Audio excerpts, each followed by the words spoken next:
Wow. Wow. Wow. Wow. Look, I put up a video before. I can read these things.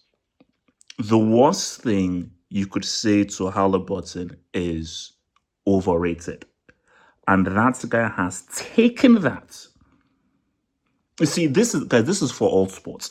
In sports, what is gold dust for anybody in sports? Like the thing that people crave is a chip on your shoulder.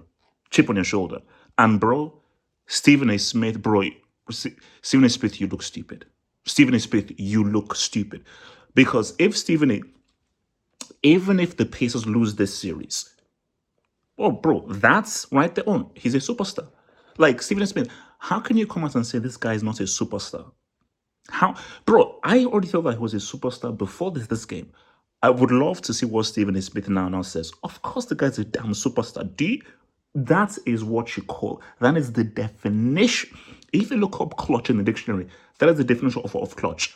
This is the best team in all of NBA with the best record in all of NBA.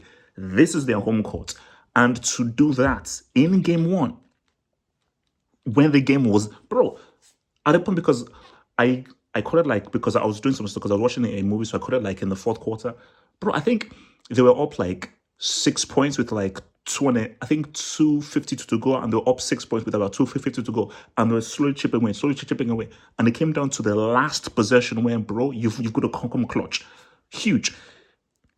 We have a series because, bro, OKC, they've been here. Because remember, there's a meme where I think OKC lost one of their home games to Denver, and you see Shea with like a massive smile after they lose because he's like, nah, I know what I'm gonna do. So look, there's a long way to go. But you see, if you're Indiana now, you don't know that game two, hey, let's just vibe out. Because game two, OKC will down go all out. The key thing is game three and game four. But now for the Pacers, a huge game is game three. Because what OKC wants is to quickly get back. And they really want, so game two, well, that's a given. But OKC now looking, game three, let's now get it. If you're the Pacers, vibe out game two. If it's a blowout, huge loss, take off all the main guys, Siakam come off, thinking come off, then game three must win.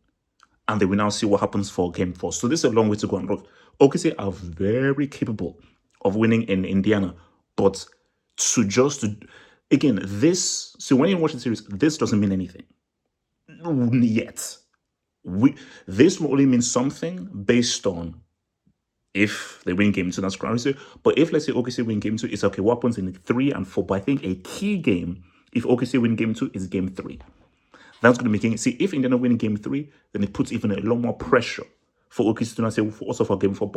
But the beauty about this, like, because I just thought, okay, OKC win the 2 games, then Pacers maybe win the 2 games, and then maybe someone steals the game before. But for a game to be stolen this early, this close, I think we're going to be key. And I think a very important thing here. Because I'm coming from a Hill footballing point of view rather than American sports. And I think the issue for American sports is, big market teams. You see, in football, the best teams just get to the final and you watch the final based on how good those teams are.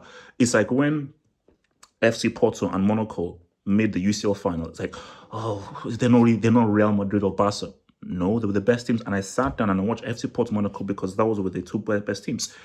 And these have been the 2 best teams. Even if they're not of the big names, from freaking game 1, I think we're going to have a damn good series here. Because what you have is OKC, which is an amazing freaking team. And you have Pacers, where these guys never go away and they are great at 3-pointers. They are great at 3-pointers. So, bro, I'm hyped, man. I'm hyped. So, game 2, OKC, they have to win it. They have to win that game 2. And I think, if you're OKC, it's obvious you have to win the game 2. If you're the Pacers, basically, game 2 is house money. Already, if you're Rick Carla, you're like, okay, you're already planning for, okay, let's now really say what I think Carla is already thinking of game 3. You don't want to get too greedy. And again, you don't want to overexert yourself for a game you don't have to win. Game 2 is not a must win for the Pacers. Game 2 is a must win for AKC. But for the Pacers, it's boom, game freaking 3. Game 3, Win that, next game 4. So the key thing is that hold home court.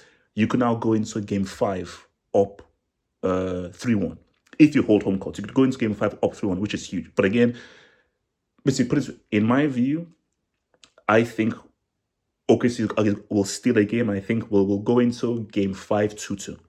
I think we'll go into game 5 2-2. I think they'll both steal a game and we'll go into game 5. So this is almost similar to the Denver thing. We'll go into game 5 at 2-2. That's my thing. But Tyrese, not Tyrese the singer, Haliburton, dude is a freaking superstar. Now I'm going to go to the Pacers Reddit to see what those guys are saying, man. And yes, we'll be doing a hangout very soon, man. Like that video, guys. One love. Peace out.